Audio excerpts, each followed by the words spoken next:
కృష్ణం వందే జగద్గురు. జై గురుదేవ. జ్ఞాన కర్మ సన్యాస యోగాన్ని కొనసాగిస్తూ స్వామి ఏమంటున్నారంటే, చాతుర్వర్ణ్యం మయా సృష్టం గుణకర్మ విభాగసః తస్య కర్తారమపి మాం విద్య కర్తారమవ్యయం అని. స్వామి ముందుగా వర్ణాశ్రమానికి సంబంధించిన విషయాన్ని తెలుపుతూ, బ్రాహ్మణ క్షత్రియ వైశ్య శూద్ర వర్ణాల వారిని వారి గుణకర్మలకి అనుసరించి వేరువేరుగా సృష్టించాను నేను అని చెప్పి, ఇంతటి సృష్టిని, ఈ సృష్టి కార్యక్రమానికి నేనే కర్తనే, అయినా సరే నీవు మాత్రం నన్ను అకర్తగా భావించు సుమా అని అర్జునుడికి తెలియజేస్తున్నారు అన్నమాట.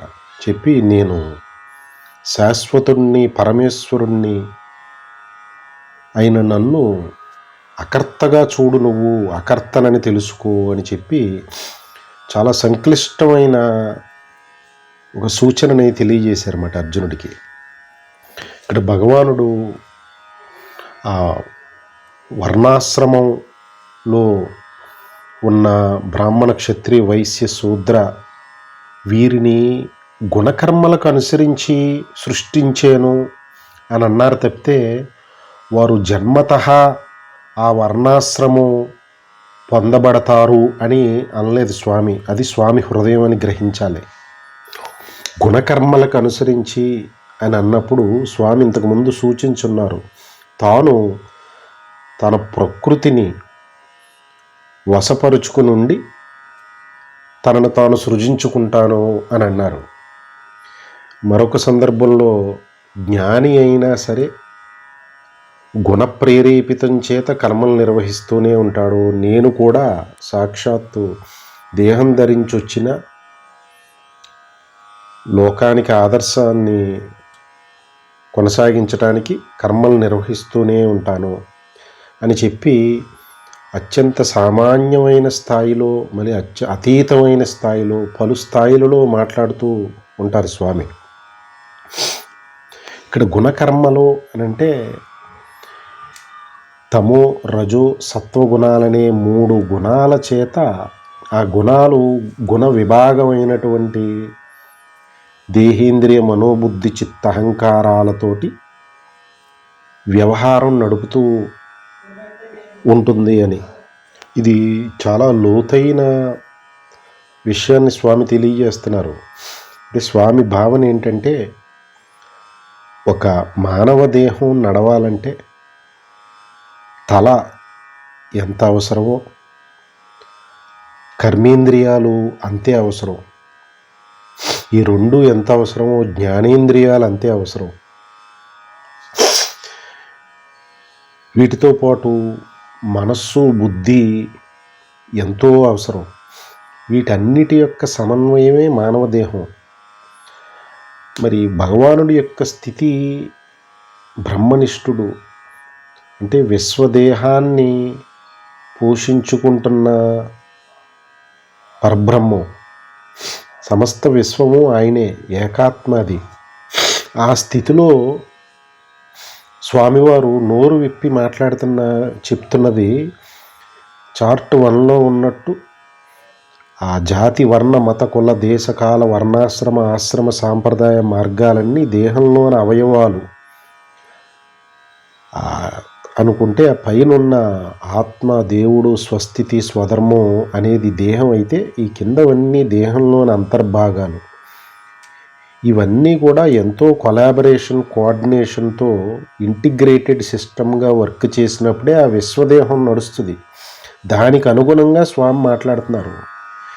గుణాలకు అనుగుణంగా అని. క్షాత్రం అంటే భగవంతుడు ఆయన వాగ్దానాన్ని అనుసరించి రామావతారంలో క్షాత్ర ధర్మాన్ని వహించి రాక్షస సంహారం చేసి ధర్మాత్మలను రక్షించి అధర్మాన్ని నిర్మూలించి ధర్మాన్ని స్థాపించారు. అంటే ఒక ధైర్యం, సాహసం, వీరత్వం, దేహదారుఢ్యం, మనోదారుఢ్యంతో కేవలం తన కుటుంబానికే పరిమితం అయ్యే శక్తితో కాకుండా ఒక రాజ్యాన్ని, ఒక సమూహాన్ని పాలించి రక్షించగలిగే సామర్థ్యం ఉండటం క్షాత్రధర్మం అని. అంటే ఆ గుణాలు ఒక రజోగుణం స్వభావం అధికంగా ఉండి ఈ దేహేంద్రియ మనోబుద్ధి చిత్తహంకారాలు, ఈ రజోగుణం వీటి ద్వారా క్షాత్ర ధర్మాన్ని ప్రదర్శించే శక్తిని కనుక ఉంటే అది క్షాత్రం. దాన్ని క్షత్రియులు అన్నారు స్వామి ఇక్కడ.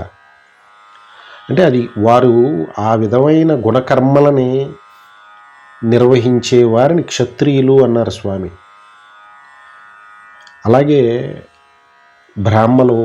బ్రహ్మనిష్ఠుడుగా బ్రహ్మజ్ఞానాన్ని సాధించిన వారు అని స్వామి హృదయం ఇక్కడ. మహాత్ములని, జీవన్ముక్తులని, సత్పురుషులని సూచించి స్వామి హృదయం అది.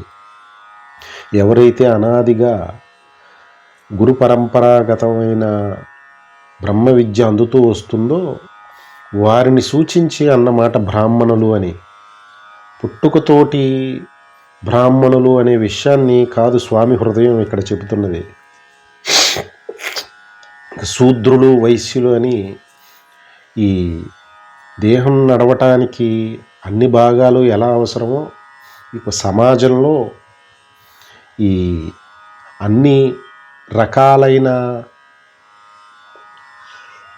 సహాయ సహకారాలతో కూడుకున్న సమాజ వ్యవస్థే ఇంతకుముందు స్వామి ఒక చోట సూచించినట్టు స్వధర్మాన్ని ఆచరిస్తూ యజ్ఞాన్ని నిర్వహించి ఆ దేవతలను ప్రసన్నం చేసుకుని ఒకరినొకరు సంతృప్తిపరుచుకోండి అని. ఈ వర్ణాశ్రమమైన మధ్యనున్న ఆ ఇంటిగ్రేటెడ్ కొలాబరేషన్ సపోర్టివ్ సిస్టమ్ని సూచించున్నారు అక్కడ స్వామి. ఒకరినొకరు సంతృప్తిపరుచుకోండి అని. క్షత్రియులు, బ్రాహ్మణులు, వైశ్యులు, శూద్రులని ఒక బ్రాడ్గా ఒక 4 కేటగిరీస్లో వారు చేసే పనులు, వారి యొక్క చైతన్య స్థాయి, వారు ఏ విధమైన కర్మలు చేయటానికి వారి దేహం, మనస్సు అనుకూలయోగ్యంగా ఉంది. గొప్ప క్షాత్రధర్మం ఆ రజోగుణం అధికంగా ఉన్నవారు నిర్వహించగలిగితే ఈ సత్వగుణం అధికంగా ఉండి జ్ఞాన సంపత్తి, జ్ఞాననిష్ట సిద్ధించుకున్న వాళ్ళు బ్రాహ్మణులు అయితే కాస్త అంతటి జ్ఞాననిష్ట అబ్బక తమోగుణ స్వరూపం, రజోగుణ స్వరూపం పాళ్ళు అధికంగా ఉన్నాయి. వ్యాపారాలు, ట్రాన్సాక్షన్స్, లావాదేవీలు అవి చేసి రాజ్యం యొక్క ఫినాన్షియల్ డైమెన్షన్స్ అన్నీ కేర్ తీసుకునే గుణసంపత్తి కలగవారిని ఒక వైశ్యులని, రాజ్యంలో ఉన్న పంటలు పండించడం, వ్యవసాయం, ఇటువంటి తదితర సంబంధ కర్మల్ని నిర్వహించి సమపాలలో ఆ వ్యవహారం నడవటానికి సహకరిస్తున్న తమో రజోగుణ పాళ్ళు అధికంగా ఉన్న వాళ్ళని శూద్రులని.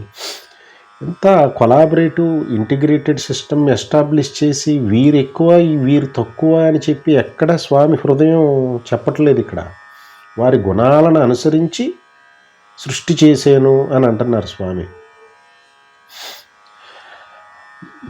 ఎందుకు మరి కాలక్రమంలో ఈ వర్ణాశ్రమాల కులాల కింద రూపుదాల్చేసినాయి అని అంటే, ఇంతకు ముందు అనుకున్నట్టు అవి ఏ మహాత్ముడు, ఏ దార్శనికుడు, ఏ ఋషి వేదం అపారమైనది, విస్తారమైనది, లోతైనది, అంతటి వేద విహిత కర్మలో అందరికీ దాన్ని అర్థం చేసుకునే పని అంతటి స్థాయి ఉండకపోవచ్చని ఏ మహాత్ముడు ఈ జాతి, వర్ణ, మత, కుల, దేశకాల, వర్ణాశ్రమ, ఆశ్రమ సాంప్రదాయ మార్గాలు అప్పటి దేశకాలమాన పరిస్థితులకి అనుకూలయోగ్యంగా ఒక సబ్సెట్ని క్లుప్తంగా వారు ఆచరించగలిగినన్ని ఒక సబ్సెట్, ప్రాక్టికల్ సెట్ ఆచరించగలిగేవి తీసుకుని దానికి ఒక సబ్ ప్లాన్ రూపొందించి వాటిని ఆచరింపజేయటం, వారు ఆచరించి వారితోటి అక్కడి దేశకాలమాన పరిస్థితులకు అనుగుణంగా ప్రజల చేత ఆచరింపబడటం చేత ఈ అక్కడున్న మైలురాళ్ళు ఆ మెయిన్ మాస్టర్ ప్లాన్ అయినటువంటి సచిదానంద స్థితికి చేరటానికి ఉన్న ఇంద్రియ నిగ్రహం, మనోనిగ్రహం, కర్మయోగం, భక్తి యోగం, ధ్యానయోగం, జ్ఞానయోగం అనే మైలురాళ్ళు ఎప్పటికైనా దాటడానికి అవకాశం ఉంటుందని ఇదే ప్రణాళికతో ఏర్పాటు చేసినవి ఇవైతే కాలక్రమంలో ఇప్పుడు వర్ణాశ్రమాలని స్వామి సూచించినవి కులాల జాబితాలో చేరిపోయినాయి. బ్రాహ్మణ కులం అని, వైశ్య కులం అని, ఈ క్షత్రియ కులం అని. స్వామి హృదయం అక్కడ కులం అనే ప్రసక్తే మాట్లాడలేదు స్వామి. అంటే కాలక్రమంలో స్వార్థ ప్రయోజనం చేతనో, అజ్ఞానం చేతనో, అహంకారం చేతనో, ఒక బ్రాడ్ మైండెడ్ వ్యూ తోటి ఆ దార్శనికుడు, ఆ ఆచార్యుడు, ఆ గురువు ఎందుకైతే స్థాపించారో ఈ సప్లాన్స్ వాటిని పక్కదారి పట్టించి మనదైన సొంత పెత్తనాల ఆలోచనలు చూపించడంతో వాటి హృదయాన్ని కోల్పోయి నిర్వీర్యం అయ్యి వాటి యొక్క ఫలాలు ఇప్పుడు అనుభవిస్తున్నామన్నమాట. ఇప్పటి దేశకాలమైన పరిస్థితుల్లో స్వామి గుణకర్మల్ని అనుసరించి సృష్టించాను అని అంటే అప్పుడు సృష్టించి అనాదిగా జరుగుతూనే ఉంది స్వామి యొక్క సృష్టి చక్రం. అంటే సృష్టిస్తూ ఉన్నాను అని. మరి సాక్షాత్ శ్రీకృష్ణుల వారు ఆయన బ్రహ్మజ్ఞాని, బ్రహ్మనిష్ఠుడు అయ్యుండి క్షాత్రధర్మాన్ని వహించి యుద్ధాలు చేశారు. ఆయనను బ్రాహ్మణుడు అనాలా, క్షత్రియుడు అనాలా? రెండూ ఉన్నాయి. తమోగుణం, రజోగుణం అధికంగా ఉన్న క్షాత్రధర్మం వహించే గుణ సంపత్తి ఉంది భగవానుల్లో. బ్రహ్మజ్ఞానం, బ్రహ్మనిష్ఠ స్థితిలో గీతను అందించగలిగే తత్వామృత సారాన్ని గీత రూపంలో అందించగలిగే బ్రహ్మనిష్ట ఉంది. అందుకని బ్రాహ్మణుడు అనాలా భగవానుడిని? యుద్ధం ఇంతటి మహాసంగ్రామానికి రూపకల్పన చేసి ధర్మాన్ని పునఃస్థాపించడానికి, అధర్మాత్ముల్ని పెగిలించి వేయటానికి ఆయనంతటా ఆయన ఎన్నో యుద్ధాలు ఆయన జీవితకాలంలో చేసిన ఆయన క్షత్రియుడు అనాలా? అంటే ఇక్కడ స్వామి హృదయం ఆయన బ్రాహ్మణుడు, క్షత్రియుడు కూడా. ఆయన పెట్టుకోని పని లేదు జీవితకాలంలో.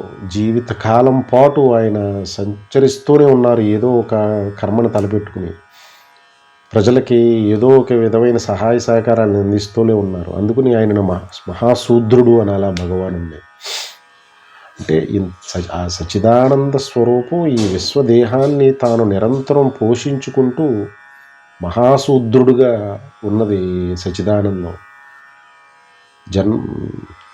అనాదిగా గురు పరంపరను కొనసాగిస్తూ మహాబ్రాహ్మణుడుగా ఉంది ఆ సచిదానందం.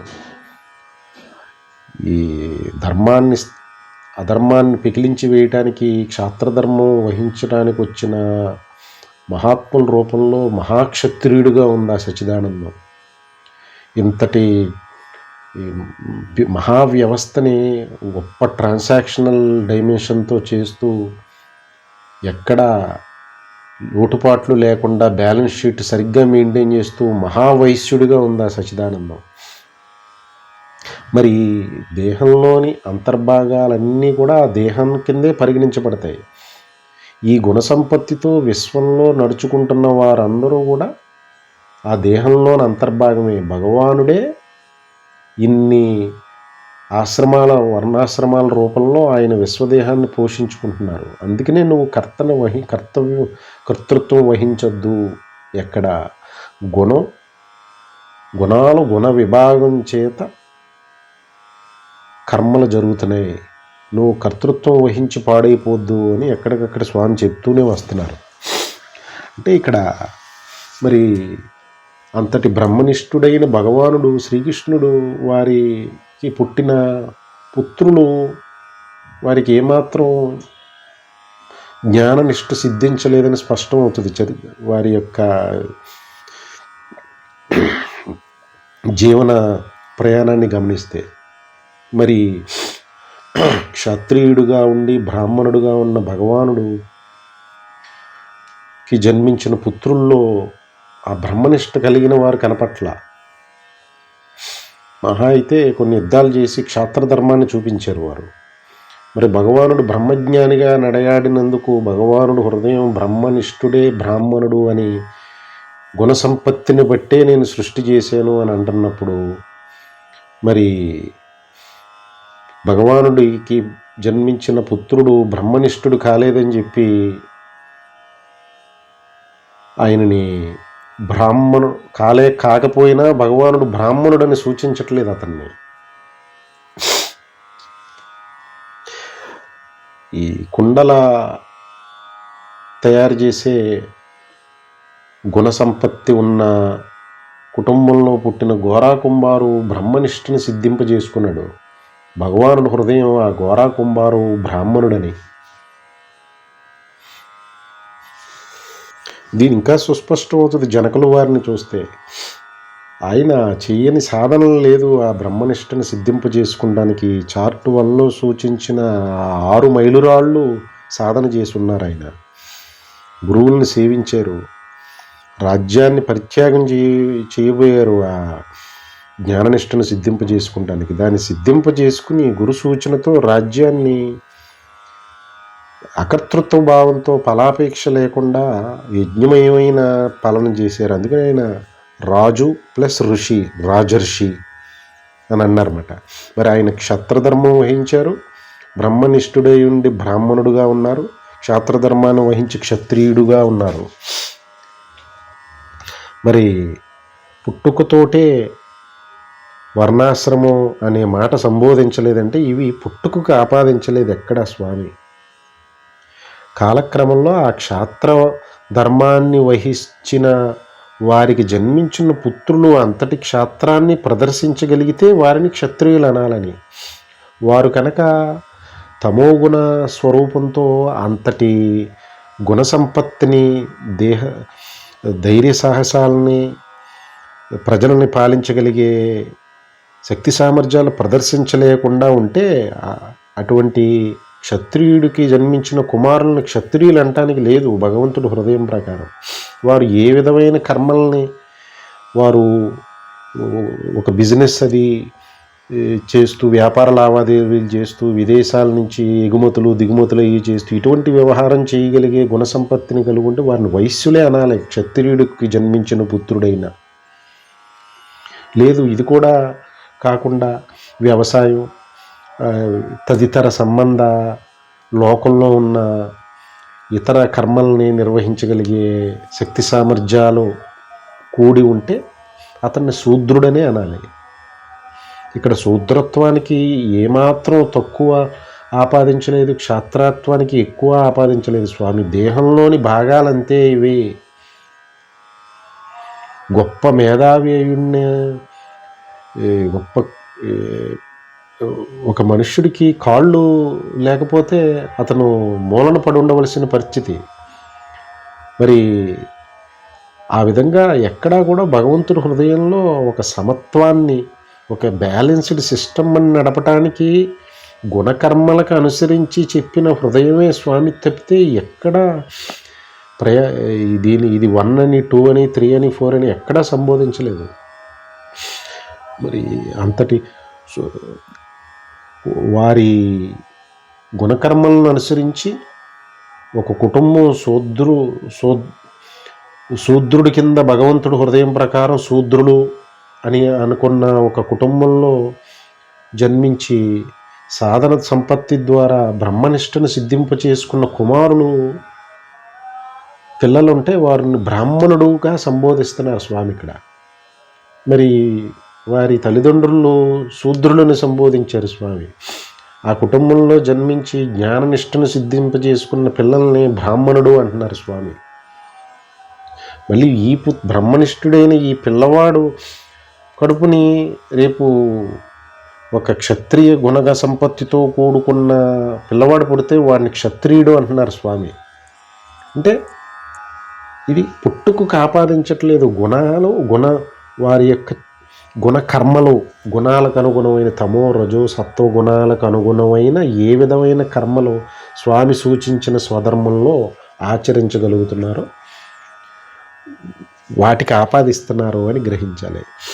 ఇక్కడ భగవంతుడు బోధించే సమయం ద్వాపర యుగం అనుకుంటే అప్పటికే భగవంతుడి యొక్క హృదయానికి అర్థం చేసుకోలేని రోజులు ఉన్నాయని స్పష్టం అవుతుంది. ఎందుకంటే కర్ణుడి యొక్క బాధ అంతా తాను ఎంతో క్షాత్రధర్మం కలిగిన వాడు, అంటే క్షాత్ర ధర్మాన్ని నిర్వర్తించగలిగే ధైర్య సాహసాలు, ఆ బలం, దేహదారుఢ్యం, మనోదారుఢ్యం, తెలివితేటలు, ప్రజలను పాలించే శక్తి, రాజ్యాన్ని రక్షించే శక్తి, ఇవన్నీ నాకున్నాయి కదా, కేవలం సూతపుత్రుణ్ణని చెప్పి నన్ను అస్త్రం ఎందుకు పట్టనివ్వట్లేదు అనే ఒక్క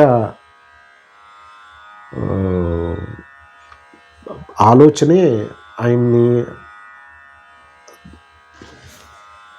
దుర్యోధనుడికి దగ్గర చేసినాయి. అంత ఆవేశంతో, ఏ విధమైన సానుభూతి దొరకని ఇటువంటి భావాలతో మనోవేదనకు గురవుతూ సతమతమైపోతున్న కర్ణుడికి అందరు దూషణల చేత సమాజం మీద ఒక విరక్తి భావన, ద్వేష భావన కలిగి ఇతని శక్తి సామర్థ్యాలని స్వార్థ ప్రయోజనాలకు వాడుకోవచ్చని తలంచిన దుర్యోధనుడు భుజం చూపించేటప్పటికీ ఆ భుజం సానుభూతి కింద దొరికి అతనికి దాసానుడు దాసుడు నా జీవితం అంతా నీకు సమర్పిస్తున్నాను ప్రతిజ్ఞ చేశాడు. అంతే.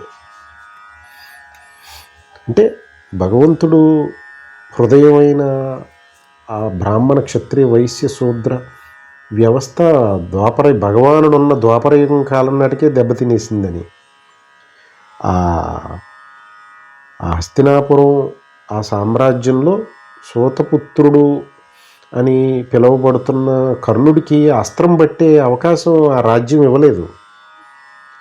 భీష్ముడు అంతటి వారే కర్ణుడు తండ్రిని పిలిచి, నీ పిల్లవాడి దగ్గర శక్తి సామర్థ్యాలు ఉన్నాయి, కానీ ఈ రాజ్యంలో శూద్రులకి అస్త్రం పట్టే అర్హత లేదు, నువ్వు మగతకి ఎక్కడికన్నా పంపించి నువ్వు అస్త్ర విద్యది నేర్పించవచ్చు అని చెప్పారు భీష్మ పితామహుడు వంటి వారు.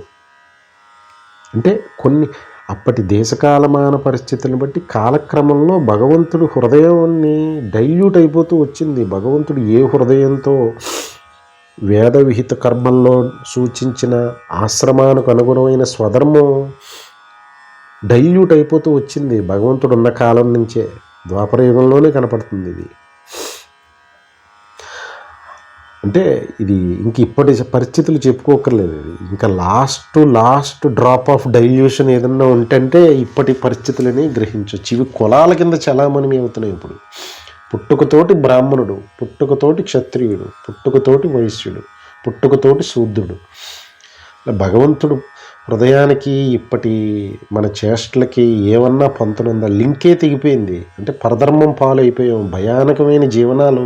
ఇప్పుడు వివాహ వ్యవస్థలో 10 పెళ్ళిళ్ళు అవుతుంటే ఎన్ని నిలబడతాయో అని చూడవలసిన రోజులు వచ్చినాయి. అంటే భగవంతుడు హృదయాన్ని మరిచి ఆ గుణకర్మల యొక్క సారూప్యతను అనుసరించి వివాహాలు జరగక, వీటికి ఆవల ప్రతి వారికి చేతిలో ఉద్యోగాలు, డబ్బులు ఉండేటప్పటికీ అదే పరమ ప్రామాణికం అన్నట్టుగా స్వేచ్ఛను కోరుకుంటూ, బాధ్యతను మరిచి, స్వతంత్రతను కోరుకుంటూ విచ్చలవిడితనంతో పీటరిగిపోతున్న ఈ రోజుల్లో వివాహ వ్యవస్థ, గృహస్థాశ్రమానికి ఏమాత్రం దాని యొక్క హృదయం లోతు, భగవానుడు వర్ణాశ్రమం యొక్క హృదయపు లోతు అర్థమైతే వివాహ వ్యవస్థ ఇలా ఉండకపోను కదా. అంటే కాలక్రమంలో మనం తీసుకున్న గోతులు లోతు పెరిగి అందులో పడవలసింది మనమే. అదే భగవంతుడు అడుగడుగునా పరధర్మం భయానకం అని. పరధర్మం పాలైపోయినాయి, గోతులు బాగా లోతుకి వెళ్ళిపోయినాయి, అందులోంచి బయటకు వచ్చే పరిస్థితి లేదు. అంటే కర్ణుడు ఆయన కాస్త ఆయన పుట్టుకని ఇది ఒక క్షణం పక్కన పెడితే, ఆయన రాధాపుత్రుడుగా, సూతపుత్రుడుగా, భీష్ముడు రథసారడి పుత్రుడుగా హస్తినాపురంలో ఉన్నప్పుడు ఆయన చాలా అత్యంత ధైర్యసాహసాలతో ఉండి, విలువిద్య అంటే ప్రాణంతో ఉండి, గొప్ప విలువిద్యలో గొప్ప ప్రావీణ్యాన్ని సంపాదించుకున్న బాలుడుగా ఉన్న కర్ణుడు నేను ఎందుకు అస్త్రం పట్టకూడదు అని అంటే అతనికి సహకారం అందలేదు. క్షాత్రధర్మం, తను భగవంతుడు సూచించిన గుణకర్మల క్షాత్ర గుణకర్మలు కనపడుతున్నాయి. రజోగుణం ఎక్కువగా ఉండి ధైర్య సాహసాలతో స్వార్థ ప్రయోజనం లేకుండా కుటుంబానికే పరిమితం కాకుండా సమాజాన్ని రక్షిస్తూ సమాజాన్ని పాలించే సామర్థ్యం కర్ణుల్లో ఉంది. కానీ భీష్ముడు ఆ హస్తినాపురం ఆయన్ని ఆదరించి సహకారం అందించలా.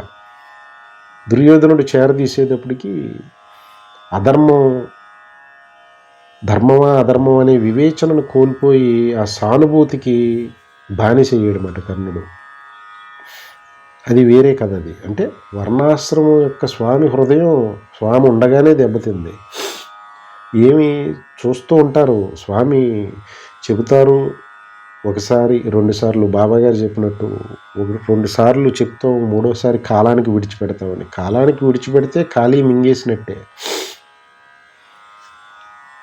అంటే కర్ణుడు యొక్క తండ్రి అతిరథుడు భీష్ముల వారి రథం నడిపి అటువంటి గుణకర్మలను ఆచరించినందుకు ఆయన శూద్రుడని భగవంతుడు హృదయం చెప్తుంది. కానీ ఆయన పుత్రుడుగా ఉన్న కర్ణుడికి ఆ రథాన్ని నడిపే గుణకర్మ నచ్చలేదు. తన ధైర్య సాహసాలకు అనుగుణమైన క్షాత్ర ధర్మాన్ని కూడుకునున్న గుణకర్మలు నిర్వహించాలనే హృదయంతో ఉన్నాడు. మరి ఇతనికి భగవానుడి హృదయం కర్ణుడిని క్షత్రియుడు అనాలని. మరి ఆయన ఉన్న దేశకాలమాన పరిస్థితుల్లోనే కర్ణుడిని క్షత్రియుడు అనటానికి అక్కడి రాజరికం ఒప్పుకోలేదు. అంటే ఇది మాట ఇక్కడ స్వామి గుణకర్మలను అనుసరించి వర్ణాశ్రమం అనేది ఆయన యొక్క హృదయాన్ని ఆవిష్కరించారు స్వామి. ఇంతటి గుణకర్మను అనుసరించి బ్రాహ్మణ వైశ్య శూద్ర క్షత్రియ అని చెప్తున్న స్వామి ఆ గుణకర్మని ఆచరించటమే స్వధర్మం అని సూచించున్నారు స్వామి. ఆ క్షత్రియుడు క్షాత్రధర్మాన్ని నిర్వహించాలి. అర్జునుడిని యుద్ధం చేయి అనటానికి కారణం నువ్వు క్షత్రియుడివి, క్షాత్రధర్మాన్ని వహించటం నీ స్వధర్మం. అదే వేద విహిత కర్మ, అదే నీకు శ్రేయస్సును చేకూరుస్తుంది. నువ్వు క్షాత్ర గుణకర్మను చేయగలిగే శక్తితో కూడుకునుండి నిర్వీర్యుడిగా మాట్లాడకు, అసక్తుడుగా మాట్లాడకు, లోకంలో అపకీర్తి పాలవుతావు అంటున్నారంటే స్వామి మనకి ఏ గుణసంపత్తి ఉందో ఆ గుణసంపత్తికి కూడిన వ్యవహారాన్ని స్వధర్మంగా ఆచరించాలి. క్షత్రియుడై ఉండి బ్రాహ్మణ గుణసంపత్తితో కూడుకున్న కర్మల్ని ఆచరిస్తాను అని అంటే భగవంతుడు దాన్ని తప్పుపడుతున్నారు. కన్ఫ్లిక్టింగ్ పని, అది చెయ్యకూడని పని అయిపోతుంది. పరధర్మం లిస్టులో వచ్చేసింది. అది చాప్టర్ 2లో అర్జునుడు క్షత్రియుడై ఉండి యుద్ధం చేయను, ధర్మాన్ని రక్షించడానికి అధర్మాన్ని పెకిలించడానికి అన్న మాట స్వామి ఇక్కడ చెప్పిన వర్ణాశ్రమంలో క్షత్రియ వర్ణాశ్రమానికి అర్జునుడు మాట్లాడిన మాట చేత కన్ఫ్లిక్ట్ అయిపోయి నువ్వు క్షత్రియుడు అయి ఉండి అసక్తుడుగా మాట్లాడుతున్నావు అంటే తన గుణసంపత్తి గుణ కర్మలకు ఆధారంగా అర్జునుడు క్షత్రియుడు. ఇంకా దా స్థాయిలోనే తన ఆలోచనలో మాటలో పనులు ఉండాలి. యుద్ధం చెయ్యాలి. చేయవలసిన పనులు మానేయడానికి సిద్ధపడాడు. పరధర్మం పాలైపోతున్నాడు. తనని భయానకమైన పరిస్థితుల్లో పెట్టుకుని తనను నమ్ముకుని ఉన్న రాజ్యాన్ని ప్రజల్ని భయానకమైన పరిస్థితుల్లో నెట్టివేస్తాడు క్షత్రధర్మాన్ని కనుక వదిలితే అని చెప్పి భగవంతుడు అంత పరితపన పడుతున్నారు అర్జునుడి పట్ల. ఛత్రపతి శివాజీ మహారాజు గారి పట్ల సమర్థ రామదాస్ గారు పడిన తపన ఇటువంటిదే. జిజియాబాయి గారు పడిన తపన ఇటువంటిదే. ఆయన ఎన్నోసార్లు ఆ సత్వగుణ సంపత్తి ఆయనని సాధన వైపు తరుముతూ తుకారాం గారి దగ్గరికి, సమర్థ రామదాస్ గారి దగ్గరికి సాధన గురించి పరితపన పడుతూ వెళ్ళి నాకు ఈ రాజ్యకాంక్ష, ఈ యుద్ధాలు వీటి పట్ల నాకు మక్కువ సన్నగిలుతుంది, నాకు ఎందుకో సాధన పట్ల ఆసక్తి కలుగుతుంది అని అంటే నువ్వు భగవంతుడి హృదయం ఇక్కడ మళ్ళీ క్షాత్రధర్మం క్షాత్రగుణ సంపత్తితో కూడుకుని ఉన్నావు అని అంటే అది భగవంతుడు నీకు నిర్దేశించిన కర్తవ్యం, నీ స్వధర్మం ఇదని భగవంతుడు సృష్టి ఇలా చేశారు నీకు. ఇప్పటి దేశకాలమాన పరిస్థితుల్లో ప్రజలు పరదేశపు స్వార్థపూరిత రాజుల చేతుల్లో నలిగిపోతున్నారు. నువ్వు నీ స్వధర్మమైన క్షాత్రాన్ని వదిలి నీవు బ్రాహ్మణ ధర్మాన్ని ఆచరించడానికి సిద్ధపడితే పరధర్మం చేసిన వాడు అవుతావు అని దాన్ని నిరుత్సాహపరిచారు శివాజీ మహారాజు గారి యొక్క ఆలోచనని. సరే, బ్రహ్మనిష్ఠుడు ఇంకేముంది, జీవిత పరమలక్ష్యం ఆత్మజ్ఞానం కదా, ఈ 6వ మైలురాయి కదా జ్ఞానయోగం, దానికి వస్తానంటున్నాడు కదా కర్మయోగం నుంచి అని చెప్పి ప్రోత్సహించలేదు సమర్థరామదాస్ గారు. కృష్ణుడు కూడా అర్జునుడిని ప్రోత్సహించట్లా. అర్జునుడు అన్నది, అదే జ్ఞాననిష్ట గొప్పదన్నావు కదా, మళ్ళీ నాతోటి కర్మ ఎందుకు చేయిందాం అనుకుంటున్నావు, ఈ కర్మలంపటంలోకి ఎందుకు గెంటుతున్నావు, యుద్ధం ఎందుకు చేయిస్తున్నావు, పాపం ఎందుకు చేయిస్తున్నావు అని అర్జునుడు లాజికల్గా అడిగాడు. అదే క్షాత్ర ధర్మాన్ని వహించవలసి వచ్చినప్పుడు బ్రాహ్మణ ధర్మాన్ని గురించి గుణకర్మల గురించి మాట్లాడకూడదు. ఇంక అక్కడ తను వహించే క్షాత్రధర్మం, తను నిర్వర్తించే ప్రజల్ని రక్షించటం, రాజ్యాన్ని పాలించటమే బ్రహ్మనిష్టకి సమానం అన్నట్టుగా స్వామి హృదయం. ఇక్కడ బ్రాహ్మణుడు ఎక్కువని జ్ఞాననిష్టను సిద్ధింపజేసుకున్న బ్రహ్మనిష్ఠుడు, బ్రాహ్మణ గుణకర్మలను ఆచరించిన వాడు ఎక్కువని ఏం చెప్పట్లేదు. ఇక్కడ జీవిత పరమలక్ష్యం ఆత్మజ్ఞానం, జ్ఞాననిష్టని బ్రహ్మనిష్టని సిద్ధింపజేసుకున్నవాడు నా అంతటి వాడవుతాడు, నాలో విలీనం అవుతాడు అన్న స్వామి మాట మళ్ళీ ఇక్కడ కాన్ఫ్లిక్ట్ వచ్చింది.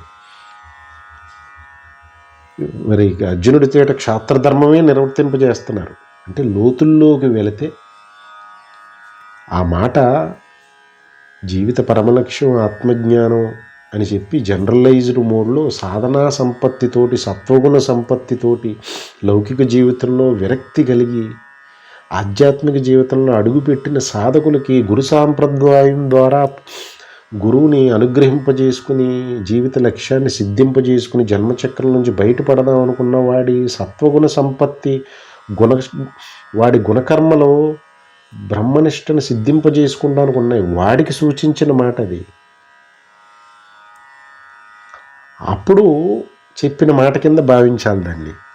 కానీ క్షాత్రధర్మం గుణకర్మలు అధికంగా ఉంటే దాన్నే స్వధర్మంగా భావించు, నువ్వు దాన్ని ఆచరించిన రోజున స్వర్గాన్ని పొందుతావు అని చెప్పారు స్వామి. అంటే స్వామి ప్రణాళికలో మనం వస్తువుగా ఉండగలం తప్పితే నాకు బ్రాహ్మణుడిగా ఉందాము బ్రహ్మనిష్టను సాధించి అంటే నన్ను ఎందుకు క్షత్రియ పనులు చేయించున్నారు అని అంటే అర్జునుడు అదే అడిగాడు. స్వామి ఒప్పుకోలేదు దానికి. శివాజీ మహారాజు గారిని సమర్థరామదాస్ గారు ఒప్పుకోలేదు.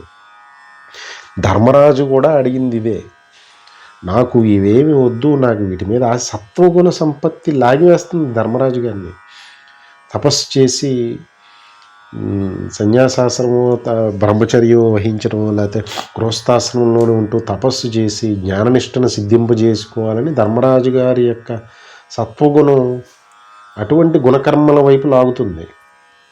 కానీ భీష్ముడు వారించారు. మళ్ళీ యుద్ధ సమయంలో కూడా బోధించేటప్పుడు క్షత్రియుడిగా ఉండి భగవంతుడు నీకు ఈ విధమైన క్షాత్రగుణ సంపత్తి, ధైర్య సాహసాలు, ప్రజలను ఇంతమంది ప్రజలకి రక్షణ కల్పించే బాధ్యత నీకు ఇచ్చారంటే ఆయన నిన్ను ఎన్నుకున్నట్టు. ఏ కొంతమందికో అంతటి మహాశక్తి సామర్థ్యాలు, అంతటి మహాక్షాత్ర గుణాన్ని ఇస్తారో అది భగవంతుడికి నువ్వు యజ్ఞం ఈ సమిధిలాగా ఉండాలి. అప్పుడు భగవంతుడు నిర్వహించే విశ్వయజ్ఞంలో నువ్వు అంతర్భాగం అయినప్పుడు అక్కడ నువ్వు దేని గురించి పరితపన పడుతున్నావు, ఆ బ్రహ్మనిష్ట ఈ గొప్పదేం కాదు నువ్వు నిర్వర్తించే క్షాత్రధర్మం ముందు అని మాట ఇక్కడ భగవంతుడి హృదయం.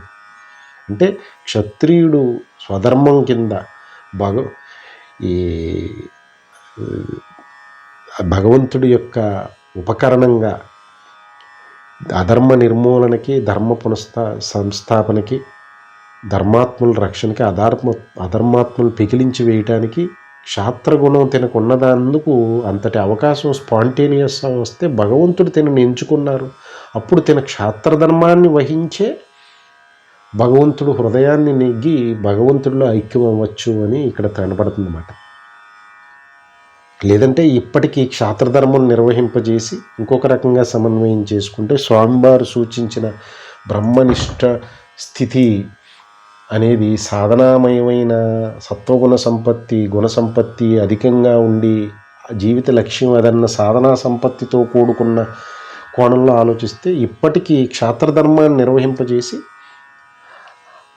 అది క్షాత్రధర్మం నిర్వహిస్తున్న ఆ సత్వగుణ సంపత్తితోటి బ్రహ్మనిష్టను సిద్ధింప చేసుకోవాలని అనుకున్న శివాజీ మహారాజు గారిని తర్వాత మరలా తరువాతి జన్మలో ఆ బ్రాహ్మణుడుగా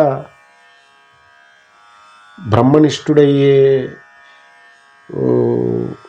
అనుకూల పరిస్థితుల్లో పుట్టించి ఉండే ప్రణాళిక స్వామిదేమో అని భావించాలి. ఆ విధంగా సమన్వయం చేసుకోవాలి. ఇప్పటికి క్షాత్రధర్మమే స్వధర్మం.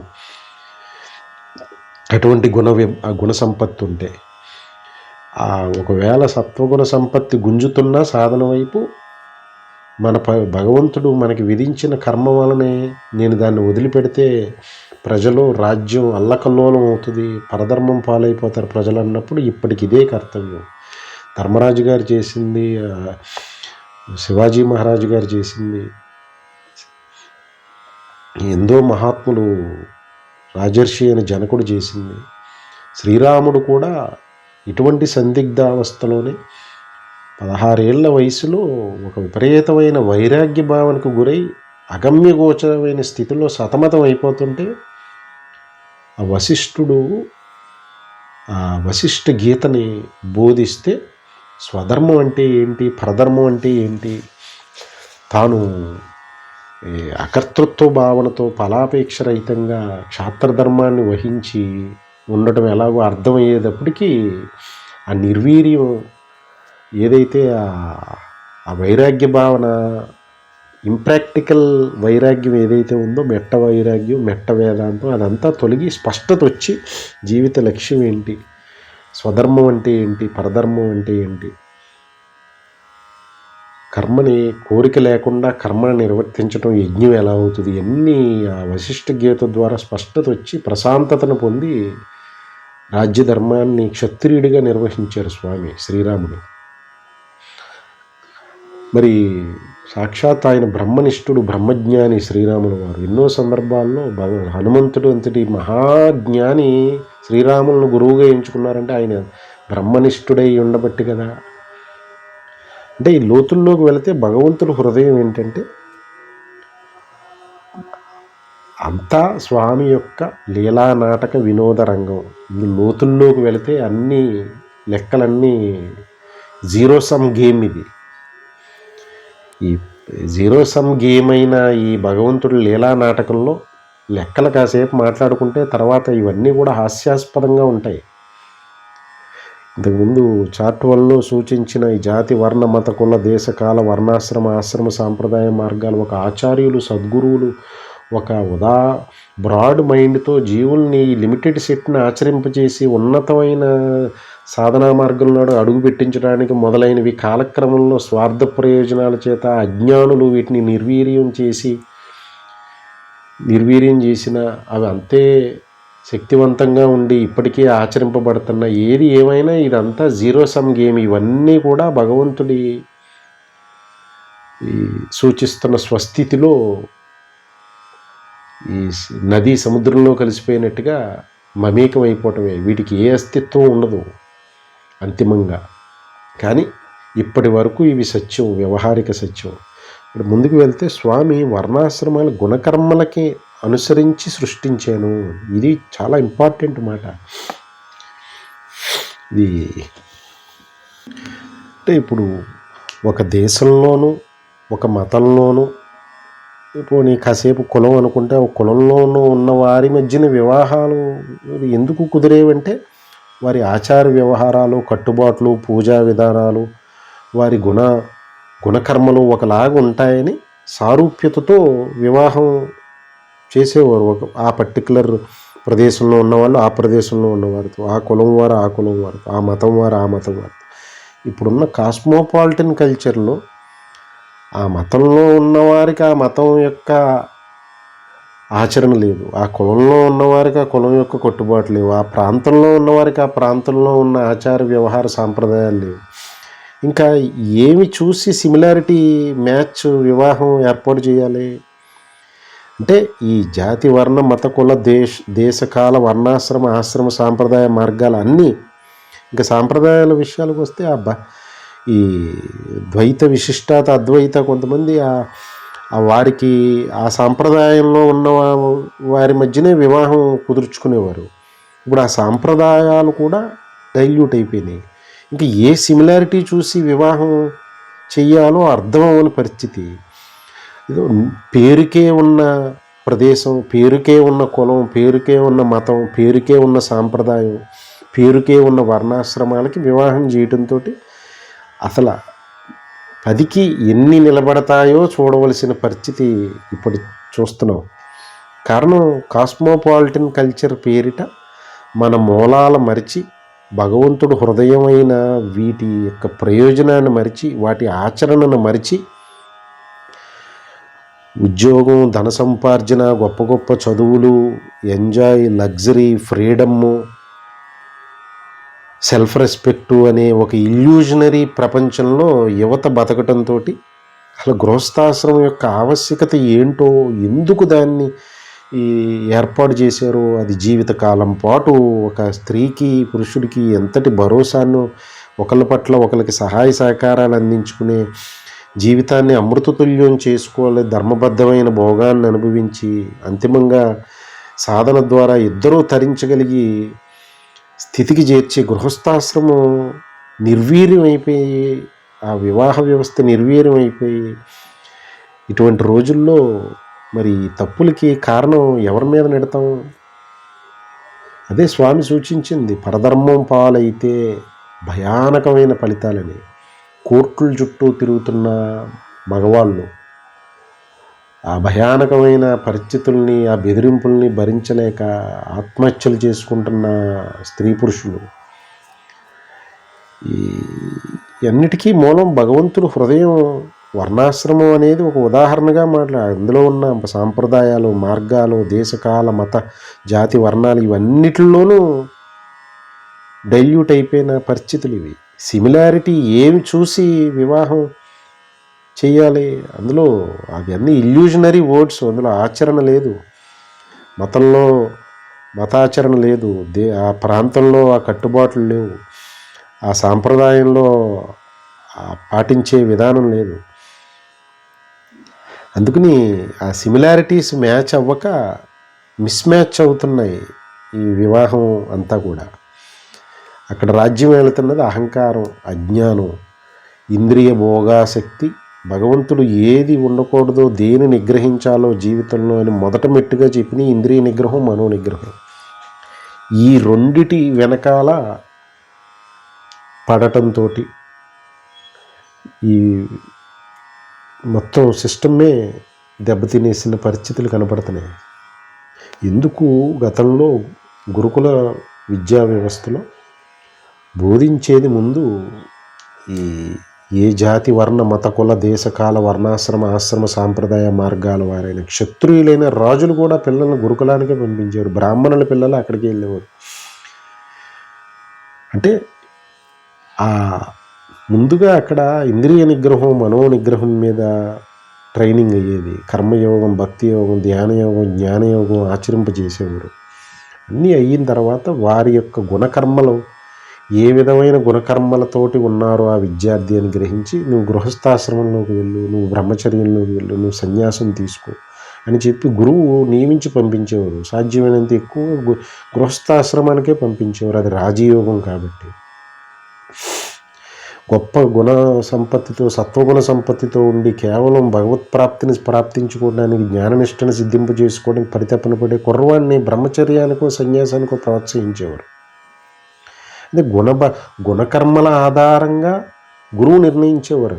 భగవంతుడు ఇక్కడ చెప్పింది అది, వర్ణాసం గుణకర్మల ఆధారంగా నేను సృష్టి చేశాను అని. ముందుకు వెళ్తే స్వామి అక్కడే ఈ ఇంతటి సృష్టి కార్యానికి కర్తని నేనే అని ధీమాగా, ధైర్యంగా చెప్తూ, నేను శాశ్వతుణ్ణి, పరమేశ్వరుణ్ణి అని తన యొక్క తత్వాన్ని బట్టబయలు చేసి చెప్తున్నారు ఓపెన్గా అర్జునుడికి. ఇంకేమీ భగవంతుడు ఏమీ దాయదలుచుకోలేదు. మహాజ్ఞానాన్ని ఇక్కడ స్వామి చెప్తున్నదంతా అది వైరాగ్యం బోధిస్తున్నారా, లేదంటే వివేకం బోధిస్తున్నారా, జ్ఞానం బోధిస్తున్నారా, కర్మ ఎలా చేయాలో నైపుణ్యం నేర్పుతున్నారా, భక్తి చెప్తున్నారా అనేది కన్ఫ్యూజన్లో అవుతూ ఉంటుంది ఒక్కోసారి. వీటన్నిటి సమ్మేళనమే ఆత్మతత్వం. ఆత్మతత్వంలో కర్మయోగం ఉంటుంది, భక్తి యోగం ఉంటుంది, ధ్యాన యోగం ఉంటుంది, జ్ఞాన యోగం ఉంటుంది, ఇంద్రియ నిగ్రహం ఉంటుంది, మనో నిగ్రహం ఉంటుంది, కర్మ కౌశల్యం ఉంటుంది, పరమ భక్తి భావన ఉంటుంది. అన్నిటి యొక్క సమ్మిళితమే ఆత్మయోగం, ఆత్మజ్ఞానం. మరి వీటిని విడిచి ఆత్మజ్ఞానాన్ని ఏం బోధించగలరు స్వామి? వీటిని బోధించి స్వామిని అంతిమంగా సూచిస్తున్నది ఆత్మజ్ఞానాన్నే. నాకు ఆత్మజ్ఞానం చెప్పండి అంటే ఇవన్నీ తెలుసుకుంటే ఆత్మజ్ఞానం, ఇవన్నీ ఆత్మజ్ఞానం యొక్క దేహ భాగాలు. ఇవన్నీ ఆత్మజ్ఞానం అనే ఒక ప్రత్యేకమైన ఎలిమెంటే లేదు. వీటి అన్నిటి యొక్క సమ్మేళనమే, సంయుక్తమే ఆత్మజ్ఞానం. ఇక్కడ స్వామి చెప్తున్నది ఆత్మజ్ఞానమే, బ్రహ్మజ్ఞానమే అడుగడుగుని. పైకి వివేకం చెప్తున్నట్టు, వైరాగ్యం చెప్తున్నట్టు, కర్మను చెప్తున్నట్టు, కర్మ కౌశల్యాన్ని చెప్తున్నట్టు ఉంటుంది అంతే. ఇక్కడ ఏమంటున్నారు?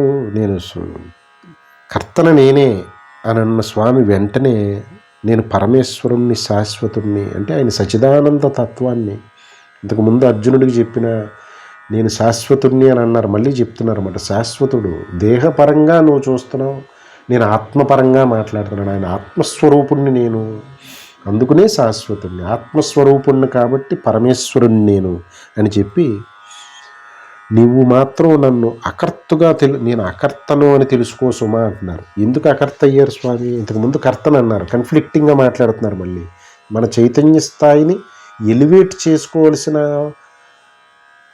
కర్తవ్యాన్ని సూచిస్తున్నారు స్వామి. ఒక చోట కర్తను అని, మళ్ళీ నేను అకర్తను అని అంటల్లో స్వామి మనకి ఒక టాస్క్ ఇచ్చారు, ఛాలెంజ్ చేశారు, ఒక ఎక్సర్సైజ్ ఇచ్చారని. ఆయన చెప్పిన దాన్ని శ్రవణం చేసి మననం అనే ఎక్సర్సైజ్ ఇంటికి వెళ్ళి కూర్చుని చెయ్యాలి ఆ స్టూడెంట్. అప్పుడే అది అనుభవం అవుతుంది, నిధిధ్యాస అవుతుంది దాన్ని ఆచరిస్తూ ఉంటే. అంటే స్వామి అకర్తను ఎందుకన్నారు? ఇంతకుముందు చెప్పారు. ఆయన తన యొక్క యోగమాయని వశపరుచుకుని, ఆ యోగమాయ యొక్క తత్వం త్రిగుణాల చేత, గుణ విభాగం చేత కర్మలు చేస్తూ ఉంటుంది. అది అందుకని ఆయన కర్తృత్వం వహించరు దానికి, ఆయన సాక్షిగానే ఉంటారు. ఆయన యొక్క యోగమాయ చేస్తుంది ఇదంతా అంతే. ఆయన చైతన్యంగా సాక్షిగా ఉంటే, ఆయన యొక్క అమ్మవారు యోగమాయ, ఆయనలో సగభాగమైన అర్ధనారీశ్వరుల్లో సగభాగమైన అమ్మవారు యోగమాయ సత్వ రజో తమో గుణాల చేత ఇంతటి విశ్వాన్ని, ఇంటిని నిర్వహిస్తున్నది అమ్మవారు. స్వామి ఇంటి యజమానిగా ఉన్నారన్నమాట. అందుకని నన్ను అకర్తగా చూడు అంటున్నారు. తద్వారా నువ్వు అకర్తృత్వ భావనని పెంపొందించుకో అని చెప్తున్నారన్నమాట స్వామి. నేను గొప్పవాడిని, నువ్వు పనికిమాలిన వాడు అని అంటలేదు, నువ్వు నా అంతటి వాడివయ్యా గుర్తిస్తే అని చెప్తున్నారు స్వామి. బాధ అంతా నీవు చక్రవర్తి అయ్యుండి ఒక కడు పేదవాళ్ళలాగా మాట్లాడుతున్నావు అని స్వామి బాధ అడుగడుగును. అందుకని ఇక్కడ స్వామి నన్ను అకర్తగా తెలుసుకో అని అంటున్నారంటే, ఆయన బ్రహ్మనిష్ఠుడు, బ్రహ్మజ్ఞాని, సచిదానంద స్వరూపం ఆయన యొక్క హృదయం, ఆయన యొక్క అనుభవ జ్ఞాని అయిన భగవానుడు దేహంతో ఉన్నారు. కానీ ఆయన యొక్క హృదయం అంతా, ఆయన మనస్సు లేదు, ఆత్మయే ఉంది. మనస్సు, బుద్ధి, ఆత్మస్థితిని పొందున్నాయి అక్కడ, ఆత్మస్వరూపుడైన. కానీ దేహం ధరించున్నారు. అది భూమి యొక్క ఆయన వాగ్దానం నిలబెట్టుకుంటానికి వచ్చారు, యదా యదాహి ధర్మస్య అనే వాగ్దానాన్ని. మరి ఆయన లోకంలో వ్యవహారం, కర్మలు నిర్వహిస్తున్నారు.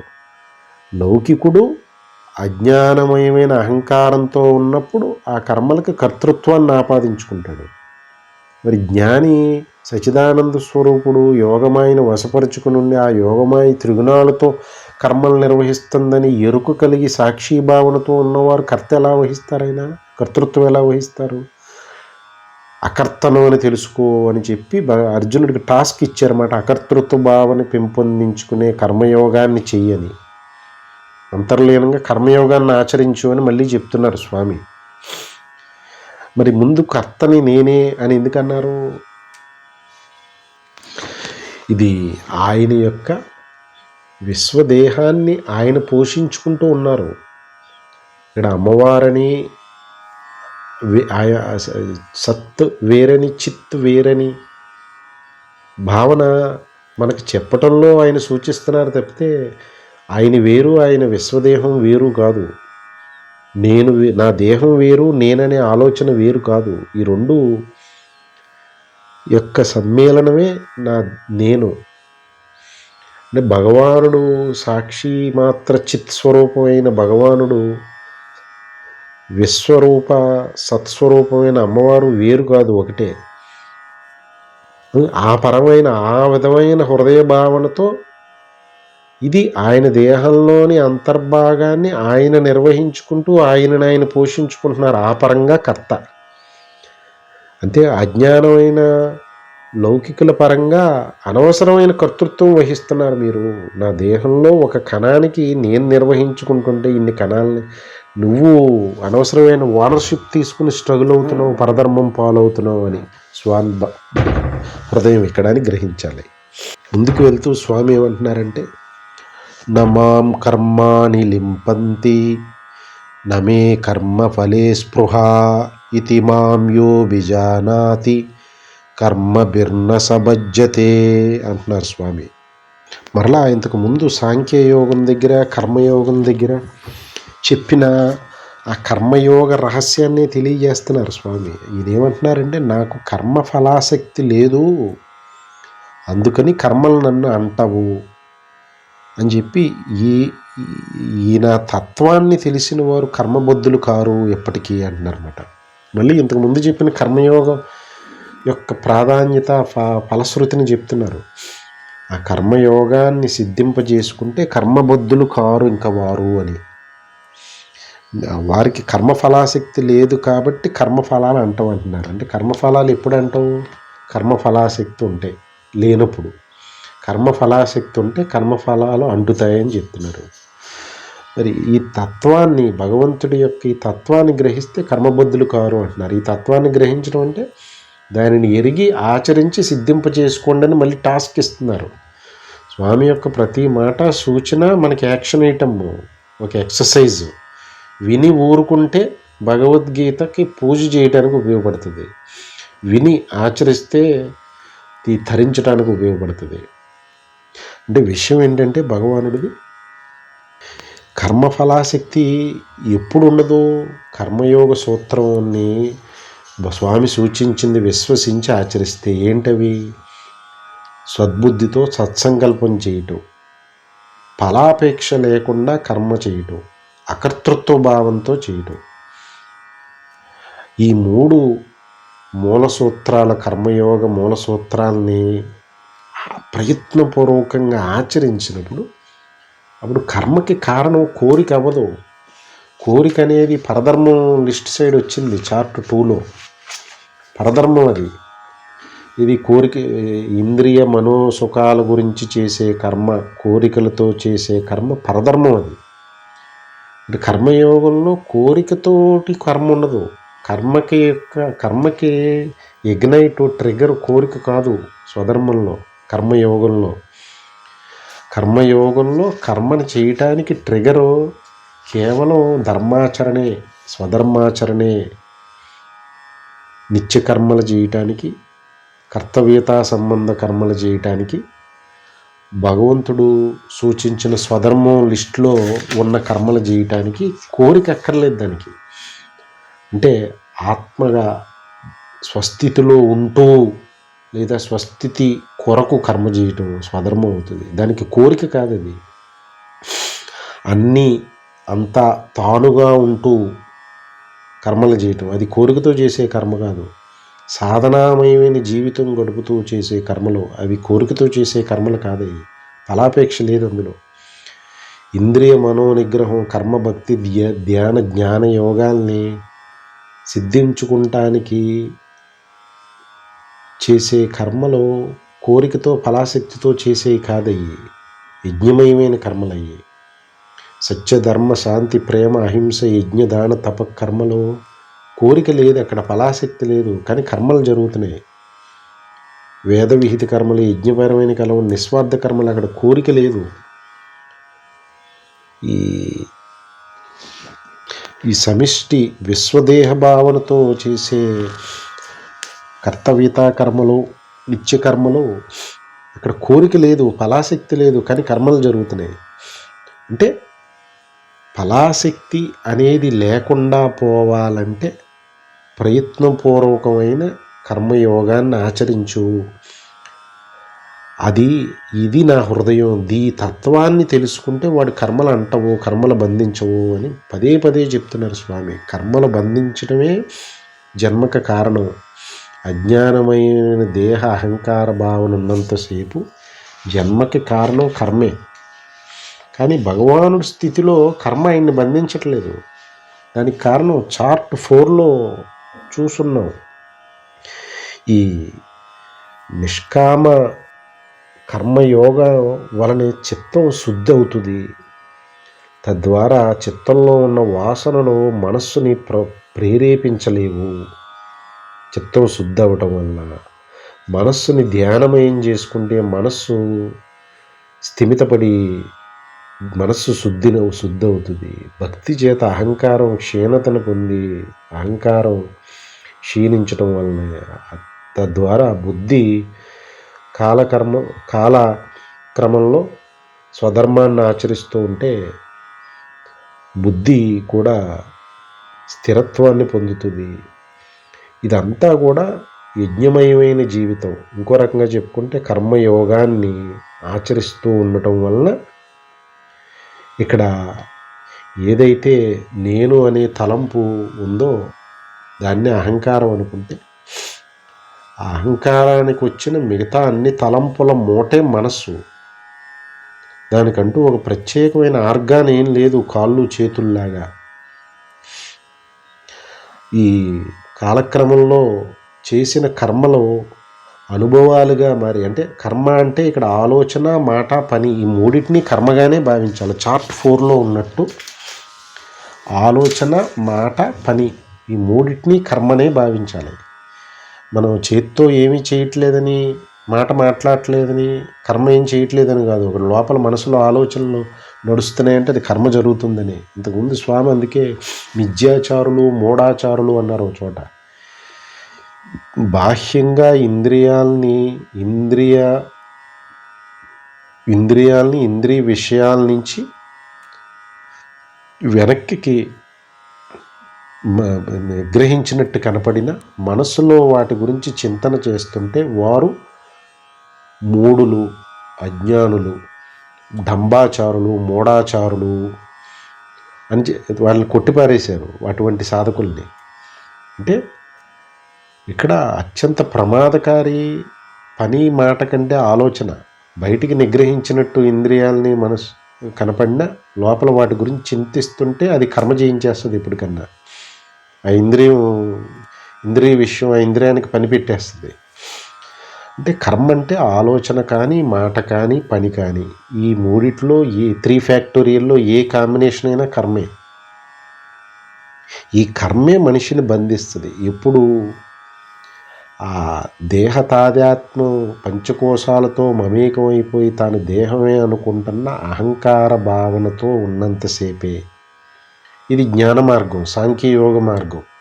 ఆ అహంకార భావన తొలగినప్పుడు తన స్వస్థితి స్వస్వరూప జ్ఞానం ప్రాప్తించినప్పుడు సాంఖ్యయోగి యొక్క స్థితి ఏంటంటే తనని అహంకారం అనే లింక్ తెగటం వలన తన ఆత్మస్వరూపంతో తనని సమన్వయం చేసుకుంటంతో ఇక సహజంగానే ఇంకా మనస్సు అనేది లేదు అక్కడ, చిత్తం లేదు, బుద్ధి లేదు, ఆత్మయే ఉన్నది అక్కడ.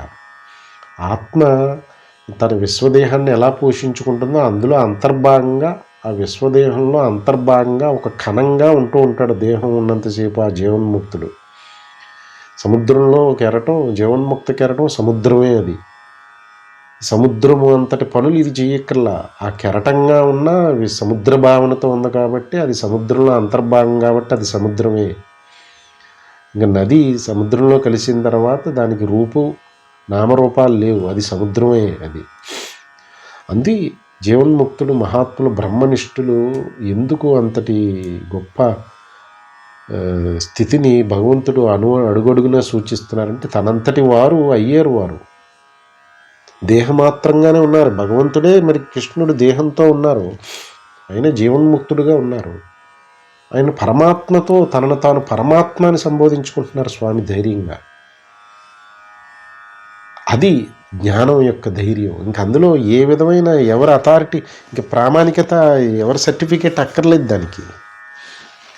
ఒక బ్రహ్మనిష్ఠుడు తనని తాను పరమాత్ముడు అని డిక్లేర్ చేసుకోవడానికి ఎవరి సర్టిఫికేషన్ అక్కర్లేదు, ఎవరు ఆథెంటిసిటీ దానికి అవసరం లేదు, ఎవరి యొక్క ప్రామాణికంగా సైన్ చేయవలసిన అవసరం లేదు. భగవానుడు అందుకనే అడుగడుగున తన పరమేశ్వరుడిని అంటున్నారు దేహంతో ఉండి, తాను శాశ్వతుడిని అంటున్నారు దేహంతో ఉండి.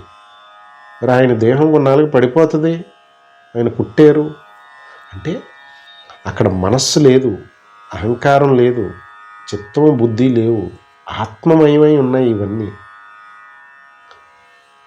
అప్పుడు ఏకాత్మ భావనతో ఉన్నారు. అప్పుడు వారికి కర్మ ఏ విధమైన కర్మ రెండు ఉంటే వారి పట్ల ఇంకో కర్మని కర్తవ్యం ఉంటుంది. ఉన్నది ఏకాత్మ భావనే, విశ్వదేహ భావనే, సమిష్టి భావనే. అప్పుడు రెండు లేదు. ఆయన్ని పోషించుకుంటూ ఆయనలో ఆయన రమిస్తున్నారు. అప్పుడు కర్మ అనేది లేదు, స్వస్వరూపమే ఉంది అక్కడ. అందుకనే ఇంక కర్మ అనేదే లేకపోతే ఇంక ఫలాశక్తి ఏముంటుంది? అప్పుడు కర్మఫల అనుభవం ఏముంటుంది? ఇంకా కోరిక ఏముంటుంది? స్వస్వరూప అనుభవమే ఉంటుంది. అంటే ఆ స్థితిని సూచిస్తున్నారు స్వామి అడుగడుగుని. మళ్ళీ దాన్నే చెప్తున్నారు.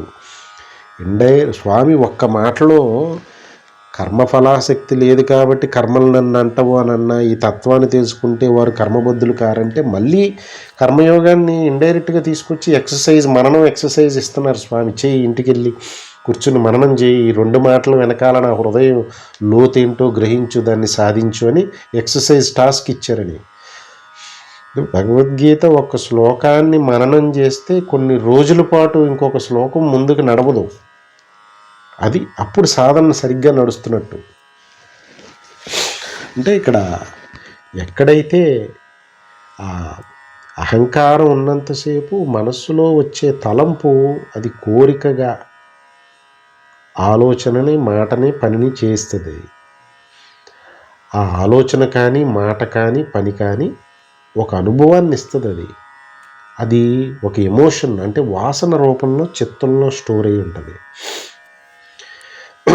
బుద్ధి వీటి మధ్య కోఆర్డినేషన్ చేస్తూ మనస్సు, అహంకారం, చిత్తం మధ్యని నిర్ణయాత్మక శక్తిగా ఉండి వివేచన శక్తిని ఇచ్చే శక్తి కింద నిలబడి ఉంటుంది. అది అంటే ఎక్కడైతే అహంకారం ఉందో అక్కడ తప్పనిసరిగా చిత్తంలో ఉన్న వాసనలో, లేకపోతే బయట నుంచి ఇంద్రియాలు, ఈ కన్ను బయట నుంచి చూడటం వలనే కోరిక పుట్టడము, లేదా చిత్తంలో ఉన్న వాసన పైకి రావటం వల్ల కోరిక పుట్టడము, బయట నుంచి ప్రేరణ వలన, లోపల నుంచి ప్రేరణ అంటే ఇది చిత్తంలో ఉన్న వాసనలు పురుగొల్పటం అంతఃప్రేరణ. అంటే బాహ్య ప్రేరణ అంటే బయట నుంచి చూసిన వాసన, చూపు,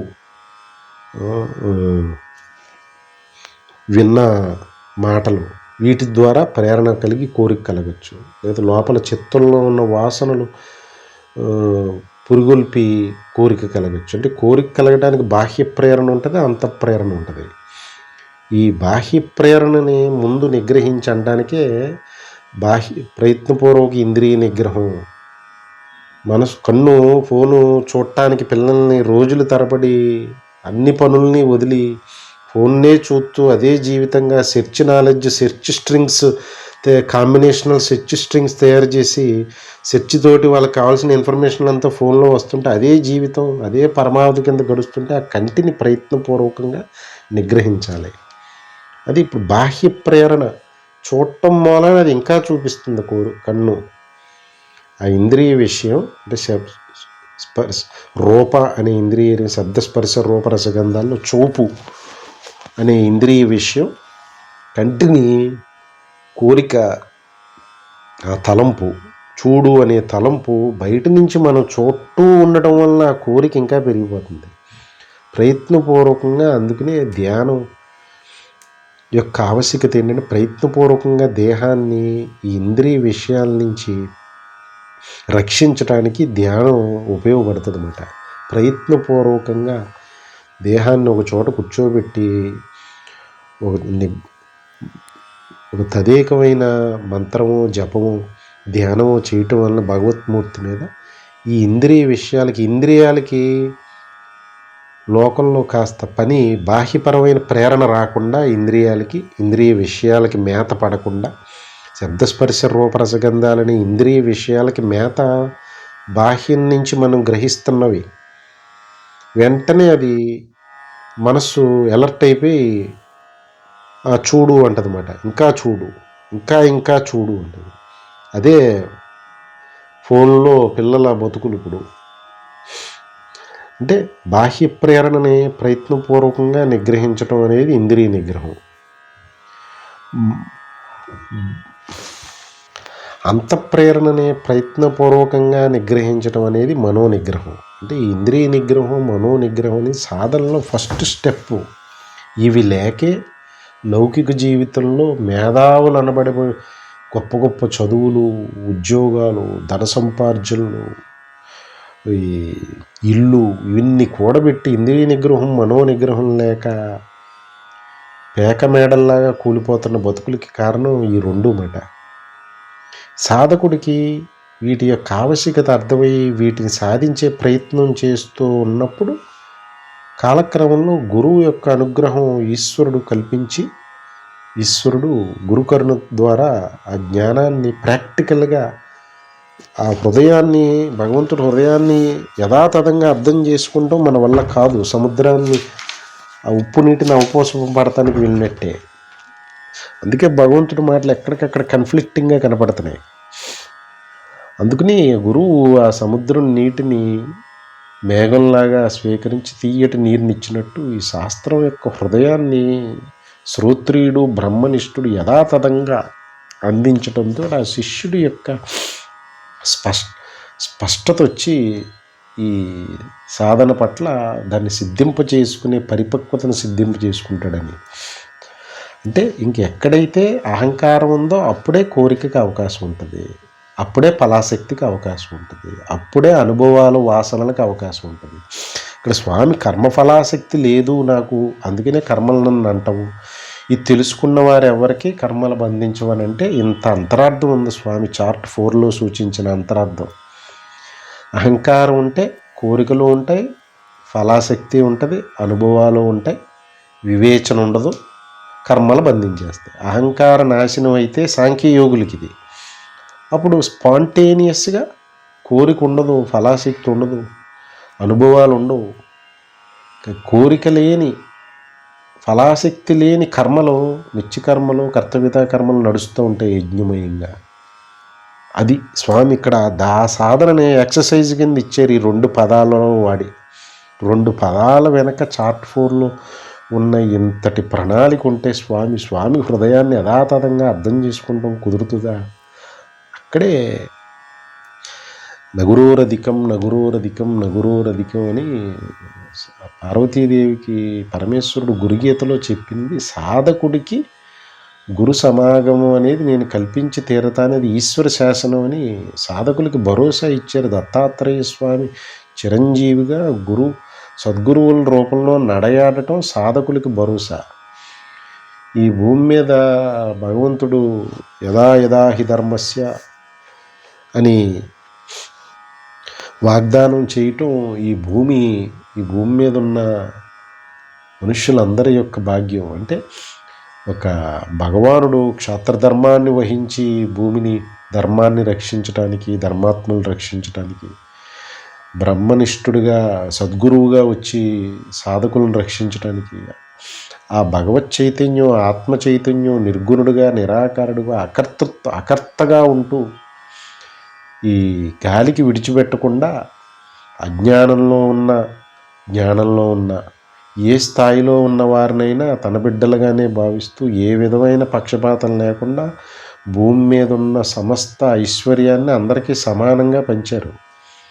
ఇంకా వారి చైతన్య స్థాయిని, గుణకర్మలను బట్టి వారు ఏ విధమైన కర్మలు చేస్తారో, ఏ విధమైన లైఫ్ని లీడ్ చేస్తారో, ఏ విధమైన ఆలోచనలతో ఉంటారో అన్న దాన్ని బట్టి వారి ఆశ్రమం పిలువబడుతుంది అని స్వామి సూచించారు ఇంతకుముందు. అంటే ఇక్కడ మనం గొప్ప చదువులు చదివి గొప్ప ఐశ్వర్యం సాధించాలంటే అది ఏ మనిషి వారి అంతటా వారు ప్రయత్నం చేసి సిద్ధింపజేసుకోవాలి. దానికి అనుగుణంగా వారిని ఆశ్రమం క్షత్రియుడనో బ్రాహ్మణుడనో వైశ్యుడనో శూద్రుడనో పిలువబడతారు. అంతే తప్పితే పుట్టుకతోటి నేను శూద్రకులం కాబట్టి నాకు ఇంకా నేను జ్ఞాన సంపార్జనకు అనర్హుడినంటే మరి లోకంలో ఉన్న గొప్ప గొప్ప తుకారాం గారు లాంటి వారు, గోరా కుంభార్ లాంటి వారు, గొప్ప గొప్ప మహాత్ములు మరి బ్రాహ్మణులు బ్రహ్మనిష్ఠులని చెప్పి గౌరవించబడ్డారు. ఇక్కడ భగవంతుడు తనంతటి వాడుగా కిరీటధారణ చేశారు వారికి. అందుకని ఇది ఉద్ధరేత ఆత్మనాత్మానం అని లోకంలో లౌకికపరమైన ధనకనక వస్తు వాహనాలు కావాలన్నా స్వప్రయత్నంతో సిద్ధించుకోవాల్సిందే. జీవిత పరమలక్ష్యమైన ఆత్మజ్ఞానాన్ని సాధించుకోవాలనుకున్నా ఇది ఏ వర్ణాశ్రమ కులాలకు సంబంధం లేకుండా ఎందులో పుట్టినా దీన్ని సిద్ధింపజేసుకున్నవాడు బ్రాహ్మణుడే, బ్రహ్మనిష్ఠుని సిద్ధింపజేసుకున్నవాడు బ్రాహ్మణుడే. దాన్ని సూచిస్తున్నారు. అప్పుడు కర్మలు బంధించడం ఏంటి? అసలు హాస్యాస్పదం. అహంకారానికి ఆత్మ నుంచి వేరుపడి సొంత కుంపట పెట్టుకుంది అహంకారం. అది జ్ఞాననిష్ట బ్రహ్మనిష్ట స్థితిలో అది హాస్యాస్పదం అయిపోయింది. ఇప్పుడు కింద మనస్సు హాస్యాస్పదం, చిత్తం, బుద్ధి, కోరిక, అనుభవాలు, వివేచన ఇదంతా కూడా హాస్యాస్పదం అయిపోయినాయి మొత్తం. ఇది సూటిగా బాణం వేయటం, ఇది వేయకూడదు అని స్వామి వారిస్తున్నారు ఎక్కడికక్కడ. అందుకే ఈ స్థాయిలో మాట్లాడితే దానిని వారి యొక్క చైతన్య స్థాయిలో ఉన్న లొసుగులకి ఆపాదించేసుకుని కర్మను వదిలిపెట్టేయటము. వారే అందులోనే చెప్పారు కదా మేము ఎందుకు చేయాలి, ఇదంతా శూన్యమే కదా, ఏమీ లేదు కదా అని చెప్పి ఇలా మొదలుపెట్టి కుటుంబ పోషణను కూడా వదిలిపెడితే భార్య పిల్లలు ఏమైపోతారు? రాజ్యాన్ని పాలించే రాజులు మెట్ట వైరాగ్యం, అనుభవ వైరాగ్యం కాకుండా మెట్ట వైరాగ్యం మాట్లాడుతూ రాజ్యాలను వదిలిపెట్టేస్తే అర్జునుడు సిద్ధపడినట్టు ఏమైపోతారు? అందుకని వ్యవస్థ పాడైపోకూడదని చెప్పి చాలా పగడ్బందీగా దీన్ని గుహ్య విద్య, రాజ విద్య, రహస్య విద్య అని అనటానికి కారణం ఏదో దాచిపెడతానికి కాదు. స్థాయి భేదంలో గుణకర్మలను అనుసరించి బ్రాహ్మణ క్షత్రియ వైశ్య శూద్రులను బోధించారు. ఆ గుణకర్మలను అనుసరించి వారు నిర్వహించే కర్మలు నిర్వహిస్తే కాలక్రమంలో వారికి ఆ జ్ఞాననిష్ట తప్పక సిద్ధించి ఎందుకు భగవంతుడు వీరిని ఎన్నుకుని ఈ విధమైన క్షాత్రం, ఈ విధమైన బ్రాహ్మణ్యం, ఈ విధమైన శూద్రత్వం, ఈ విధమైన వైశ్య సంబంధమైన కర్మలు చేయించారో ఆ రహస్యం అలవడి ఆ అనుభవం అయ్యి ఓహో ఇది నేను ఏ కర్మను ఆచరించినా భగవంతుని యొక్క ఉపకరణంగా చేస్తూ ఉన్నప్పుడు ఆ జ్ఞాననిష్టని నాకు సిద్ధించినప్పుడు రామకృష్ణ ఏ అవతారాలు వచ్చినా ఈ విధంగానే దేహంతో నడుచుకున్నాయి కదా. క్షాత్రం ఏంటి, బ్రాహ్మణ్యం ఏంటి, శూద్రం ఏంటి, వైశ్యం ఏంటి, ఇక ఇవన్నీ ఈ విశ్వయజ్ఞంలో భగవంతుడి విశ్వదేహంలో ఒక అంతర్భాగంగా నేను నిర్వహిస్తున్నప్పుడు ఇంక ఏది ఎక్కువ ఏది తక్కువ అనే స్థితికి, భగవానుడి స్థితికి చేర్చి కర్మబంధాలు ఏమీ లేవు, వాటికి కర్మలే బంధాలే లేవు, కర్మలు అంటాం అని చెప్పి స్వామిస్తున్న భరోసాకి మనం భాగ్యులు అవ్వాలి కదా. అది కేవలం ఉద్ధరేత్ ఆత్మనాత్మానం, ఎవరి దయాదాక్షిణ్యాలు ఈ స్థితికి చేర్చవు. స్వప్రయత్నం, కాలపరిపక్వం, ఈశ్వర కటాక్షం అని గ్రహించాలి అని చెప్పి స్వామి ఏమంటున్నారంటే ఏవం జ్ఞాత్వా కృతం కర్మ పూర్వైరపి ముముక్షిభిః కురు కర్మైవ తస్మాత్వం పూర్వతరం కృతం అంటున్నారు స్వామి. అంటే ఓ అర్జున, ప్రాచీనులైన ముముక్షువులు ఈ విధంగా నా తత్వరహస్యాన్ని తెలుసుకుని కర్మలను ఆచరించారు. అందుకని నీవు కూడా ఆ పూర్వుల వలనే నిష్కామ భావంతో కర్మలను ఆచరించాలి. ఇందాక ముందు చెప్పుకున్నదే పదే పదే అక్కడే ఉంటున్నారు స్వామి. కర్మయోగం, సాంఖ్యయోగం మొదలుపెట్టారు. అర్జునుడు యొక్క పరిపక్వత కనపడలేదు. దానివల్ల ఈ పెడార్థం తీసేసి కర్మలను వదిలిపెట్టేస్తాడేమో అని అనుమానపడి వెంటనే కర్మయోగానికి వచ్చేసారు స్వామి. ఆ కర్మయోగం యొక్క నిష్టను సిద్ధింప చేసుకునే పరిపక్వతను తీసుకురావడానికి స్వామి పరితపన పడుతున్నారు అర్జునుడి విషయంలో. దాన్నే సూచిస్తూ ఏమంటున్నారు, గతంలో ప్రాచీనులు అంటే గత యుగాలలో వారు మీ పూర్వీకులు ముముక్షువులైన ప్రాచీనులు అంటున్నారంటే జీవిత పరమలక్ష్యం ఆత్మజ్ఞానం, మోక్షాన్ని, ముక్తిని సాధించాలనే పరితపనున్న సత్వగుణ సంపత్తితో కూడుకునున్న ఎందరో మహానుభావులు అని స్వామి ఉద్దేశం, సాధకులు అని. నా తత్వరహస్యాన్ని తెలుసుకున్న వారైన వారందరూ కూడా కర్మలను ఆచరించారు, తత్వరహస్యాన్ని తెలుసుకుని ఆచరించారు అంటున్నారు. తెలిసి రామచింతన, తెలిసి కర్మ, తెలిసి భక్తి, తెలిసి ధ్యానం. స్వామి ఇవన్నీ చెప్పి వాటి యొక్క ప్రయోజనం, వాటి హృదయాన్ని చెప్పి ఆచరించు ఇలాగని అంటున్నారు. అవి తెలియక ఆచరిస్తే అవే కొంపముంచేస్తున్నాయి, తెలిసి ఆచరిస్తే అవే రక్షిస్తున్నాయి. ఇది మాట ఇక్కడ స్వామి హృదయం పదే పదే చెప్పటంలో. ఇంతకు ముందు చెప్పిన వర్ణాశ్రమాలు తెలిసి ఆచరింపచేస్తే స్వామి హృదయం అర్థమైతే అసలు భేదభావం ఉంటుందా ఎక్కడన్నా? స్వజాతి భేదం, విజాతి భేదం, స్వగత భేదం ఉంటుందా? బ్రాహ్మణులు శూద్రుల పట్ల తక్కువగా వ్యవహరించేవారా కాలక్రమంలో? ఈ శూద్రులు అనబడే వాళ్ళు పరమతం పాలయ్యే వాళ్ళ కాలక్రమంలో?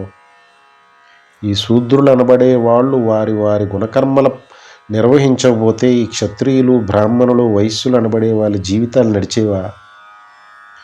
ఈ బ్రాహ్మణ వంశంలో బ్రాహ్మణుడు అనే వర్ణాశ్రమం వారి కడుపుని ఒక శూద్ర గుణకర్మలతో కూడుకున్న పుత్రుడు జన్మిస్తే వాడిని బ్రాహ్మణుడు అనడానికి లేదని భగవానుడు హృదయాన్ని గ్రహించకుండా శూద్రుల పట్ల అంతటి నిర్దాక్షిణ్యంగా వ్యవహరిస్తే అది పరధర్మం చేసినట్టు కదా. అసలు బ్రహ్మనిష్టను సిద్ధింపజేసుకోకుండా నీవు బ్రాహ్మణుడు అని ఎలా అనుకుంటావని చెప్పి భగవంతుడు చెప్పకనే సూచిస్తుంటే ఆ పుట్టుకతోటి వచ్చిన బ్రాహ్మణ వర్ణాశ్రమాన్ని కులానికి ఆపాదించి ఆ బ్రాహ్మణ యొక్క వైశిష్ట్యాన్ని, ఆ మహోన్నతమైన ఆ బ్రాహ్మణుడు అనే స్వామి హృదయాన్ని మరిచి పుట్టుక ఆపాదించినప్పుడే దాని యొక్క గౌరవాన్ని తగ్గించేసాం కదా మనం. ఇంకా ఇంతటి గౌరవాన్ని మనమే తగ్గించుకుని ఇంకొకళ్ళు గౌరవాన్ని మనం తగ్గించడానికి అర్హులుమా అసలు? అంటే ఎన్ని పొరపాట్లు జరిగిపోయినాయి కాలక్రమంలో ఆలోచించుకుంటే. పరధర్మం పాలైపోయినాయి అందరి బతుకులు. ఈ జాతి, వర్ణ, మత, కుల, దేశ, వర్ణాశ్రమ, ఆశ్రమ, సాంప్రదాయ మార్గాలు ఇవన్నీ కూడా పేరుకే ఉన్నాయి. కాలిపోయిన ఆ తాడులాగానే ఉంటుంది, కానీ దాన్ని పట్టుకుంటే పిలుసుబారి దేనికి పొడి అయిపోతుంది. ఇవన్నీ కూడా అలా కాలిపోయిన తాడులాగా ఉన్నాయన్నమాట. దేన్ని ప్రజల్ని ఒక సమ్మతానికి తీసుకొచ్చి వారికి మార్గనిర్దేశం తీసుకొచ్చి దిశానిర్దేశం చేసే శక్తి సామర్థ్యాలతో లేవు ఇవేమి. వీటిని భగవానుడు ఆయన యొక్క విశ్వదేహాన్ని, ఈ సమాజాన్ని ఒక పగడ్బందీగా, సిస్టమేటిక్గా, బ్యాలెన్స్డ్గా నడపటానికి భగవంతుడు నిర్దేశిస్తే వాటిని కాల్చేసి వాటిని ఇంకా తాడనంట ఆ కాలిపోయిన బూడిదైన తాడు చేత మేము ప్రజల్ని సమ్మతానికి తీసుకొస్తాం. మతాన్ని, ఇది మా మతం, ఇది మా కులం, ఇది మా ప్రాంతం, ఇది మా సాంప్రదాయం, ఇది మా కులం, ఇది మా మార్గం అని చెప్పి బేరాలు పలుకుతుంటే హాస్యాస్పదం కదా అని స్వామి నవ్వుతున్నారన్నమాట. అంటే అవి కాలిపోయిన తాళ్ళలా ఉన్నాయి, వాటి శక్తిని కోల్పోయి ఉన్నాయి. భగవంతుడు హృదయాన్ని గ్రహించి వాటిని స్థాపించిన ఆచార్యులు, సద్గురువులు హృదయం ఘోషిస్తుంది వాటిని చూసి. అవి ఏమాత్రం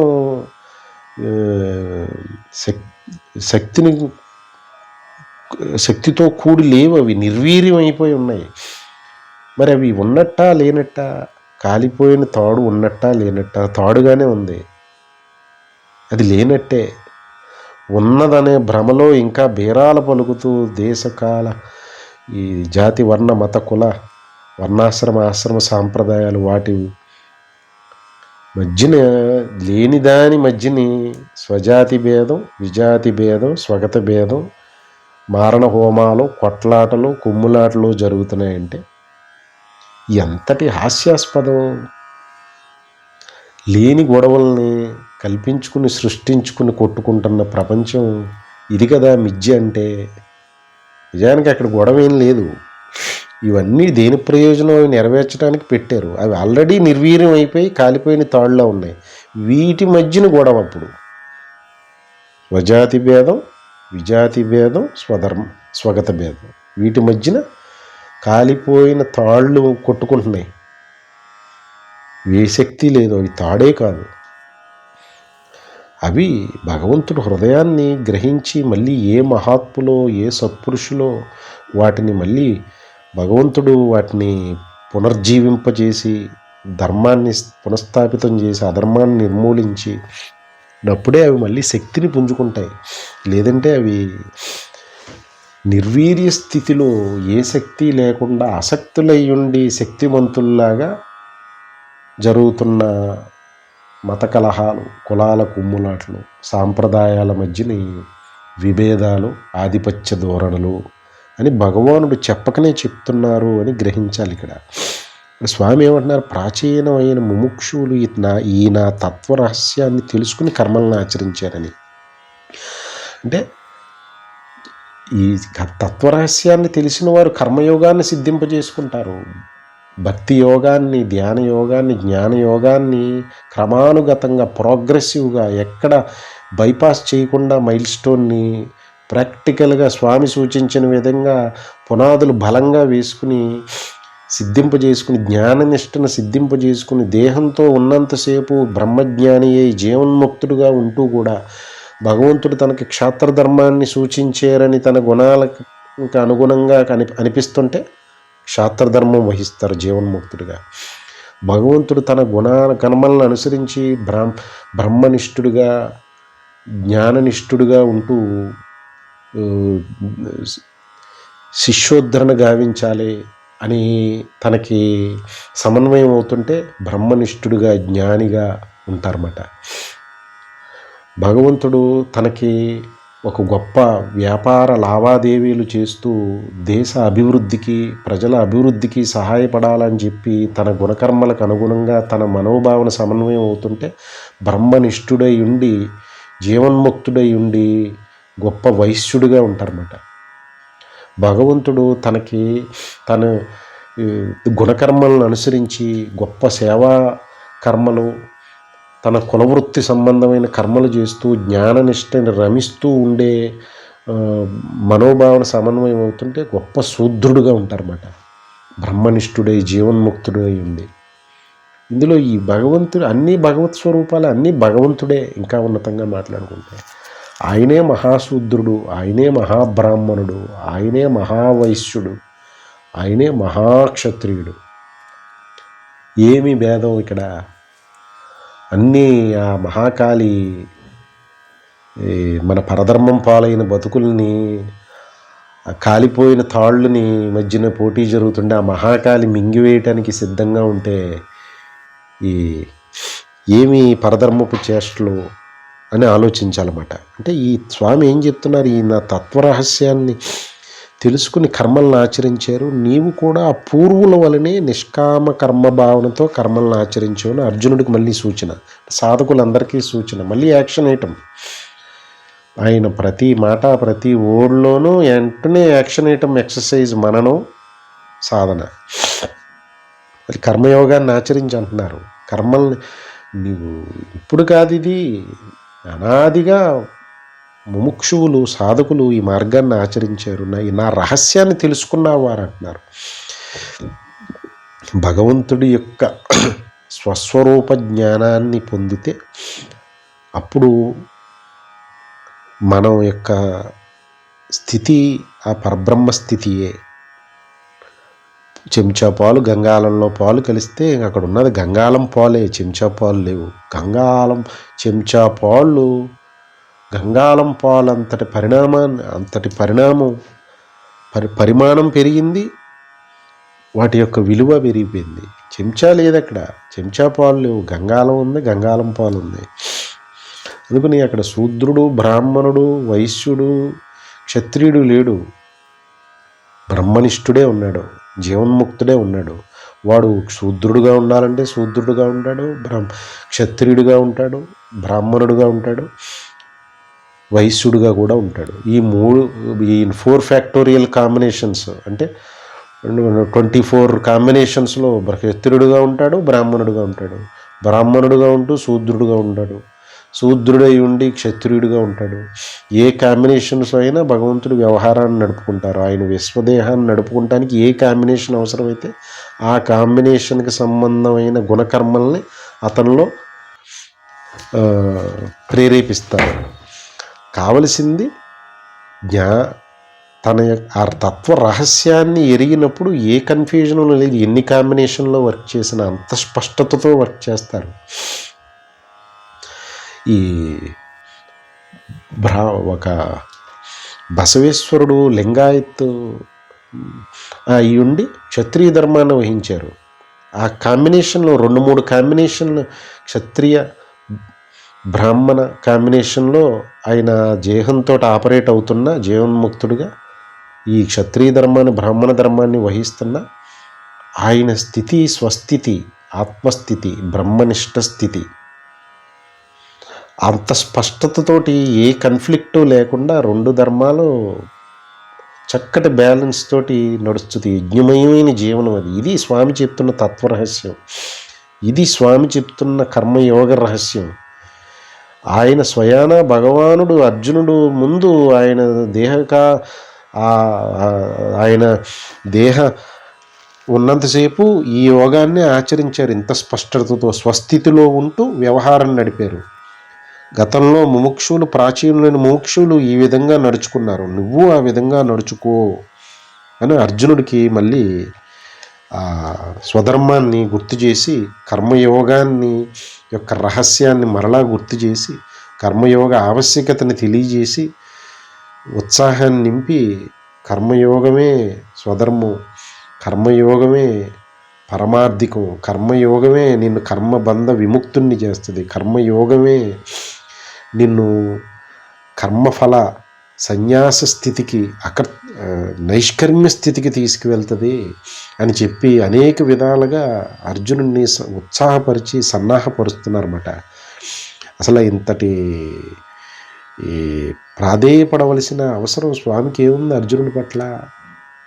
అదే స్వామి లీలమాట. లోకానికి ఆదర్శాన్ని, ఒక మహాజ్ఞానాన్ని సూచించడానికి ఆ అర్జునుణ్ణి, ఆ యుద్ధ సంగ్రామ సమయాన్ని ఎన్నుకున్నారు స్వామి. అదే యుగ యుగాలుగా జ్ఞానగంగా ఈ భగవద్గీత రూపంలో ప్రవహిస్తూ ఉంది. ఆ జ్ఞానగంగా అనుభవం సిద్ధింపు చేసుకో. అదే నా తత్వరహస్యం. దీనిని గతంలో ఎంతోమంది మహాత్ములు ఆచరించారు. అప్పుడు ఏ విధమైన కన్ఫ్లిక్టు, అకర్మ అవుతుంది, కర్తృత్వమే ఉండదు, అకర్తవైపోతావు. ఎన్ని కర్మలు చేసినా, శూద్రుడుగా ఉన్నా, బ్రాహ్మణుడుగా ఉన్నా, క్షత్రియుడిగా ఉన్నా, వైశ్యుడిగా ఉన్నా నిన్ను ఏమీ అంటావు. ఏ ధర్మంకి ఈ ఆశ్రమాలని ఏ కన్ఫ్లిక్టు నీకు ఉండదు. ఏ ఆశ్రమంలో ఉన్నా బ్రహ్మనిష్ఠుడివై జీవన్ముక్తుడిగా దాన్ని అంత నేర్పుతో వ్యవహరిస్తావు నువ్వు. వీటి మధ్య భేదం గుణకర్మలను బట్టే తప్పితే పుట్టుకతోటి కాదు అని చెప్పి ఏ పోగులకు ఆ పోగులు విడదీసి ఇంత సుస్పష్టత పరుస్తున్నారన్నమాట స్వామి. వీటన్నిటిని ఆ కాలిపోయిన తాడుల వలె ఉండి కొట్టుకుంటున్న స్వజాతి, విజాతి, స్వగత భేదాలతోటి ఉన్న జాతి, వర్ణ, మత, కుల, దేశ, కాల, వర్ణాశ్రమ, ఆశ్రమ, సాంప్రదాయ మార్గాలన్నీ కూడా మళ్ళీ శక్తిని పెంపొందించుకుని స్వామి హృదయాన్ని, స్వామి తత్వాన్ని ఎరిగి మసులుకుంటూ మొదలు పెడితే మళ్ళీ ధర్మ సంస్థాపన మళ్ళీ జరుగుతుంది కదా, అధర్మ నిర్మూలన జరుగుతుంది కదా, లోకంలో సుఖశాంతులు విల్లి విరుస్తాయి కదా అని గ్రహించాలి. సర్వం శ్రీ సద్గురార్పణమస్తు. జై గురుదత్త.